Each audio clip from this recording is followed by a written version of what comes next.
तर मंदिरामध्ये या ठिकाणी गणपतीचं मंदिर आहे। या ठिकाणी सर्व पत्रकार बंधू देखील आलेले आहेत। तर आपला जो ग्रुप आहे पत्रकारांचा तो ग्रुप या ठिकाणी नियोजन केलं। तुमच्या नंतर तेच बोलणार आहेत, मनस्वी आभार। नाही तुमच्या नंतर तेच बोलणार, त्यांचं बी नाव घ्या। चला घ्या, महत्वाचा विषय घ्या। चला जाऊ दे, गाडी जाऊ दे, पहिली गाडी जाऊ दे, गाडी जाऊ दे।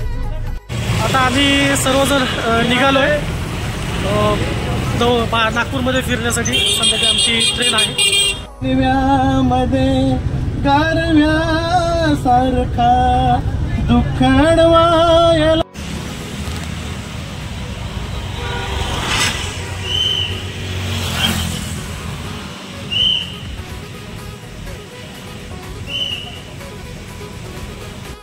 नियोजन केलं। तुमच्या नंतर तेच बोलणार आहेत, मनस्वी आभार। नाही तुमच्या नंतर तेच बोलणार, त्यांचं बी नाव घ्या। चला घ्या, महत्वाचा विषय घ्या। चला जाऊ दे, गाडी जाऊ दे, पहिली गाडी जाऊ दे, गाडी जाऊ दे।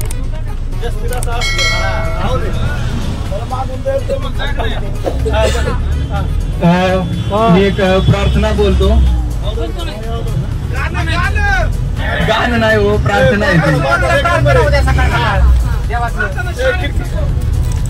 शोधिशी मानवा राऊळी मंदिरी नांदतो देव आपल्या अंतरी।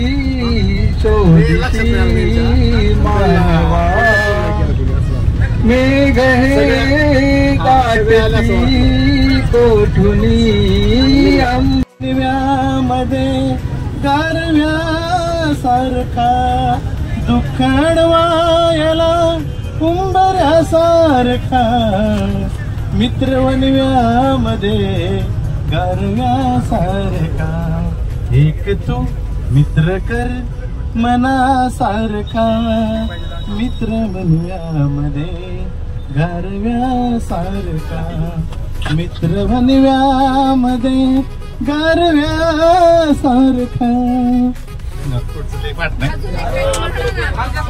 संजय सोनवणे कवी मनाचे पत्रकार आपल्या समोर एक काव्य सादर करतील। 378.78 मीटरवरती आकाशवाणीचं एक पुणे केंद्र आहे। सकाळचे 9:30 वाजले। सादर करीत आहोत कवी संमेलन। आजच्या या कार्यक्रमामध्ये आज आपल्या सर्वांचे स्वागत करतो ज्येष्ठ पत्रकार आमचे गुरु। आता आम्ही सर्वजण निघालोय नागपूरमध्ये फिरण्यासाठी। संध्याकाळी आमची ट्रेन आहे। तर आता ह्या ठिकाणी एक मंदिर आहे, त्या मंदिराला भेट देण्यासाठी देखील आम्ही चाललो। तर आतमध्ये सर्व पत्रकार बंधू आतमध्ये गेलेत, तर आपण देखील आतमध्ये जाऊन ते मंदिर पाहणार आहे। तर मंदिरामध्ये या ठिकाणी गणपतीचं मंदिर आहे। या ठिकाणी सर्व पत्रकार बंधू देखील आलेले आहेत।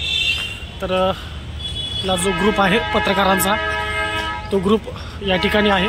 तर अशा पद्धतीने आपण आता गणपतीचं दर्शन घेण्यासाठी आतमध्ये जातो। तर आमचे कॅमेरामन सचिन काकडे यांनी मस्तपैकी राईसवर ताव मारलाय।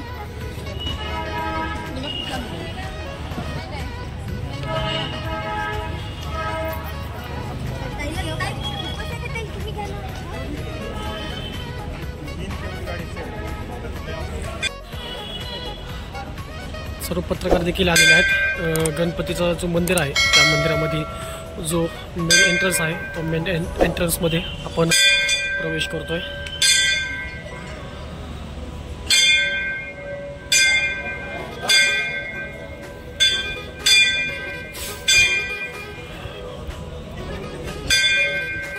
झाड आहे मंदिराच्या आतमध्ये, पिंपळाचं झाड